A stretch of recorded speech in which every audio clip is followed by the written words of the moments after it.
Okay, तो CCNP wireless series की पहली वीडियो में चलिए हम बात कर लेते हैं सिग्नल बैंडविड्थ के बारे में, और लेट्स सी कि कितना कर पाएंगे हम, है ना, और कितनी वीडियोस रहेंगी इस वाले में पार्ट में। चलिए, सिग्नल बैंडविड्थ एक आप वायर्ड जो नेटवर्किंग है उससे जरा कंपेयर करिए, और उसमें हम क्या बोलते हैं कि ईथरनेट, अगर हम नॉर्मली बात करें ना फास्ट ईथरनेट, तो उसकी स्पीड क्या बोलते हैं 100 MB पर सेकेंड है। तो उसमें जो रेफरेंस आप लेते हो वो है बिट पर सेकंड, कुछ ऐसा करके, फिर उसको केबी, एमबी, जीबी, है ना, वो एक अलग बात है।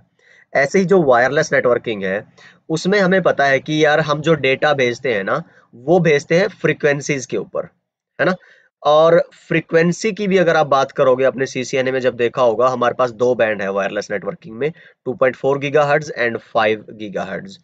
अब बैंड किसको बोलते हैं? जो चैनल्स हैं उनके कलेक्शन को, मतलब आपके पास चैनल 1 2 3 6 11 9 ऐसे बहुत सारे चैनल्स आते हैं अलग अलग बैंड्स के अंदर। एक चैनल एक डेटा भेजने के लिए एक बार में यूज किया जाता है, दूसरा चैनल दूसरा डेटा भेजने के लिए यूज किया जाता है, ताकि जो रिसीवर हो उसको पता रहे कि भाई ये डेटा डिफरेंशिएटेड है with another set of data से। उसके लिए आप अलग अलग चैनल्स यूज करते थे। यहाँ पे अगर आप चैनल की भी बात करोगे तो कोई सिंगल वैल्यू नहीं होती कि आपने बोल दिया कि यार मेरे पास 1 मेगाहर्ट्ज, नहीं, मल्टीपल फ्रीक्वेंसीज को जोड़ के, है ना, एक कलेक्शन होता है फ्रीक्वेंसीज का, उसको बोलते हैं चैनल। और वो टोटल कलेक्शन यूज किया जाता है डेटा ट्रांसफर करने के लिए। यहाँ पे एक इमेज बनी हुई है, अगर आप देखोगे इसके अंदर हाईएस्ट रेंज होगी, लोवेस्ट। मान लो कि चैनल नंबर 1 है आपके पास, मैं इसको कर देता हूँ मिनिमाइज, ठीक है। चैनल 1 है, मुझे एग्जैक्टली नहीं ध्यान है, अब आप देख लोगे, 2.412 से 2.427 तक, इतने गीगाहर्ट्ज से इतने गीगाहर्ट्ज तक। तो ये जो वैल्यू हुई यहाँ आई हाईएस्ट, ये जो वैल्यू हुई आई यहाँ पे, माइनस करोगे इन दोनों को तो वो जो आपकी आएगी that will be signal bandwidth. I guess आपको अंदाजा हो गया होगा, ये होती है आपकी सिग्नल बैंडविड्थ।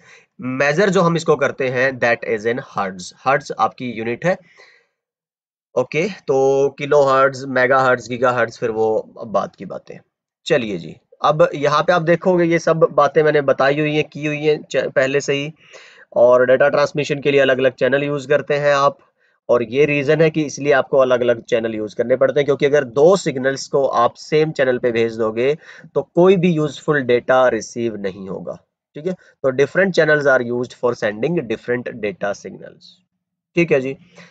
और फिर इसके बाद अगर आप बात करोगे कि एक signal can exist on every possible channel without overlapping with others, तो ये एक आइडियल कंडीशन है। आपको बोला कि भाई आपके पास ना अगर 10 चैनल है किसी भी बैंड के अंदर, तो आप 10 डेटा सिग्नल्स भेज सकते हो, तो बहुत अच्छी बात है यार कि आप बहुत सारा डेटा भेज पा रहे हो। पर क्या ये हमेशा सही है? नहीं, नॉट ऑलवेज।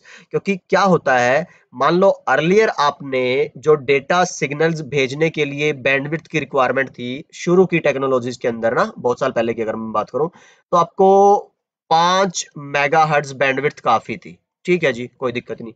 उस हिसाब से आपने बना दी है, मान लो, अच्छा 5 तो कम कर दिया मैंने, मान लो कि 25 मेगाहर्ट्ज बोल दिया ना, उसके हिसाब से आपने अपने चैनल्स की जो विड्थ थी वो रख दी 25-25 या 20-20, है ना, अगर हम बात करें।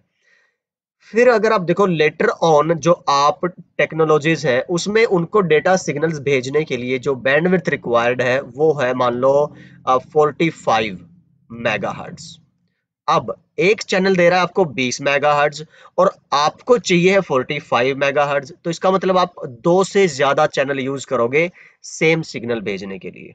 अब आपने क्या कर दिया, जहां पे एक चैनल यूज हो रहा था एक डेटा, दूसरा चैनल यूज हो रहा था दूसरा डेटा, और तीसरा चैनल यूज हो रहा था तीसरा डेटा भेजने के लिए। अब यहाँ पे ये तीनों कंटिन्यूअस चैनल आपने यूज कर लिए किसके लिए? एक ही सिंगल सेट ऑफ डेटा भेजने के लिए। तो ये क्या होगा, आपका ओवरलैप हो गया ना तीनों। ठीक है, तो ये इसकी यहाँ पे बात हो रही है। So you should not assume that signals centered on the standardized channel assignments with not overlap with each other. तो multiple channels can be used for sending the same signals. ठीक है, यही सारी बातें यहाँ पे लिखी हुई है, और इस वजह से अगर आप देखोगे लिमिट हो जाते हैं number of channels that can be used in A band. Earlier अगर आपके पास 10 चैनल थे डेटा भेजने के लिए, आपने 10 के 10 यूज कर लिए थे। पर अगर इस तरह की कोई कंडीशन आती है तो आप मान लो 10 में से सिर्फ आई गेस 4 to 5 चैनल ही यूज कर पाओगे। ठीक है। तो फिर आप देखोगे कि यार फिर हम स्पीड कैसे बढ़ाएं वायरलेस की।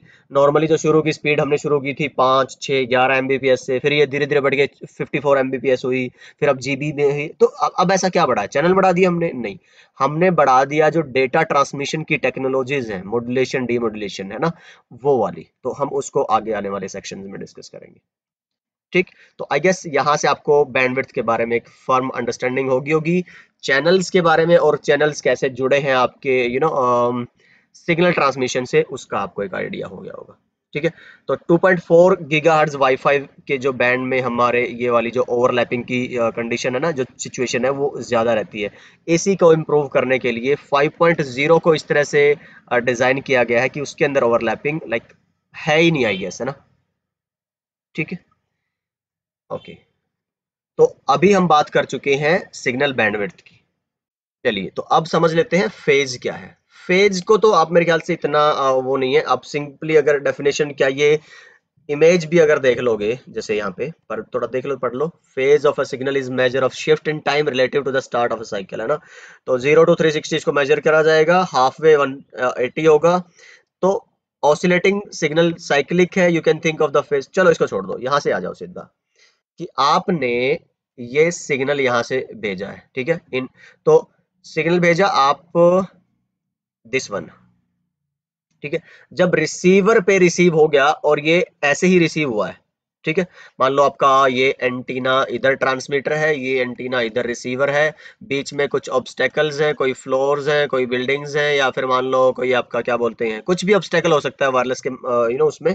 तो यहाँ पे हुआ रिफ्लेक्ट रिफ्लेक्ट, या फिर नॉर्मल फ्री स्पेस से पास कर गया, कुछ भी हुआ, अल्टीमेटली जो यहाँ पे रिसीव हुआ है, ये यहाँ से ऐसे चल के वो ऐसे ही रिसीव हो गया है। तो that should be known as, or that will be known as the in phase signal। और ये कंस्ट्रक्टिव होते हैं, आपकी जो रिसेप्शन पावर या स्ट्रेंथ है सिग्नल की, उसको बढ़ा देते हैं, मतलब कि अच्छा सिग्नल की क्वालिटी मिलेगी आपको ऐसे। और ये अगर आप यहाँ पे देखोगे, आउट ऑफ फेज अगर मिले आपको, तो आउट ऑफ फेज से थोड़ा डिस्ट्रक्टिव होता है, और इससे सिग्नल की जो रिसेप्शन है या उसकी स्ट्रेंथ पे फर्क पड़ सकता है। पर हमेशा ये ट्रू नहीं है। फिलहाल बस इतना जानना है आपको, फेज से मतलब क्या है। वो आगे हम बात करेंगे कि कंस्ट्रक्टिव होता है या डिस्ट्रक्टिव होता है, आपके लिए फायदेमंद है, नुकसान है, कैसे हम इसी जो एक कैरेक्टरिस्टिक को अपने फायदे के लिए भी यूज कर सकते हैं। आगे ट्रांसमिट बीम फोर्सिंग और स्पेशल मल्टीप्लेक्सिंग की बात करेंगे, तब हम इन्हीं कैरेक्टरिस्टिक्स को यूज करेंगे। तो जैसे लास्ट अभी पार्ट में थोड़ी देर पहले मैंने क्या बताया था कि किस तरह से आप ज्यादा डेटा भेज पाते हो, तो वो कुछ टेक्नोलॉजीज है उनके लिए जो एनहांसमेंट्स है वायरलेस में, उसमें हम बात करेंगे ट्रांसमिट बीम फोर्सिंग, है ना। तो तब हम देखेंगे कि हाँ यार, ये चीजें आपके लिए फायदेमंद हो सकती है। ठीक है। तो phase becomes important as RF signals are received.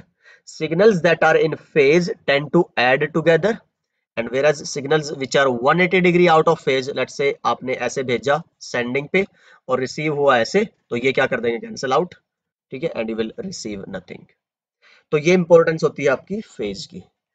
Okay, आगे बढ़ते हैं, वेवलेंथ की बात करते हैं। वेवलेंथ क्या होता है, देखो यार, मेजरमेंट है। आप देखोगे, हम वायरलेस में बात करते हैं फ्रीक्वेंसी फ्रीक्वेंसी फ्रीक्वेंसी की, ठीक है। फ्रीक्वेंसी क्या होती है, अगर आप यहाँ पे देखो कि पर सेकंड आप ये जो ऑसिलेशंस हैं कितने पूरा करते हो। ठीक है, यहाँ पे देखा आपने एक पूरा हुआ है, ठीक है। यहाँ पे आपने देखा है ये एक है, ठीक है, और यहाँ पे आपने देखा ये एक है। तो यहाँ से क्या क्या देख पा रहे हो कि जो एक पार्ट है ना, ये लेंथ कम ज्यादा हो रही है, ठीक है। पर मैं क्या बोलूं कि मैंने एक सेकंड में ऐसे कितने पार्ट पूरे कर लिए, मतलब कि ये साइकिल बोलते हैं ना इसको पूरा हम, फ्रीक्वेंसी साइकिल। तो जीरो से शुरू हुआ, फिर पीक तक गया पॉजिटिव में, फिर जीरो पे आया, फिर नेगेटिव में पीक तक गया, फिर जीरो पे आया। ऐसे मैंने यहाँ पे आप देखोगे 1, 2 एंड 3 साइकिल्स पूरे कर लिए हैं, ठीक है। यहाँ पे आप देखोगे 1, 2, 3, 4 के 4 से भी ज्यादा अराउंड, यहाँ पे 1, 2, 3, 4, 5, 6, 7, 8, 10। तो एक चीज नोटिस करो, ये साइकिल, जितने नंबर ऑफ साइकिल आपने ज्यादा करे हैं, इसका मतलब आपकी फ्रीक्वेंसी क्या हो रही है, इंक्रीज। ठीक है, ये फ्रीक्वेंसी आपकी इंक्रीज, ये सबसे लोवेस्ट फ्रीक्वेंसी है, लोवेस्ट, है ना। फिर ये हाइयर, ये फिर आपकी हाईएस्ट फ्रीक्वेंसी होगी। पर इसके कंपैरिजन में अगर आप देखोगे कि भाई वेवलेंथ क्या हो रही है, कम। जब आपकी फ्रीक्वेंसी कम से कम थी, मतलब आपने जो रिपीटिशंस थे अपने साइकिल के, सिग्नल ने अपने आप को कम बार रिपीट किया था, तो आपने ट्रेवल किया ज्यादा डिस्टेंस। देखो मतलब ऐसे सिग्नल्स जिनकी फ्रीक्वेंसी कम हो वो ज्यादा दूर तक जा सकते हैं। प्रैक्टिकल बात समझिए, ऐसे सिग्नल जिनकी फ्रीक्वेंसी ज्यादा है वो कम दूर तक जा सकते हैं।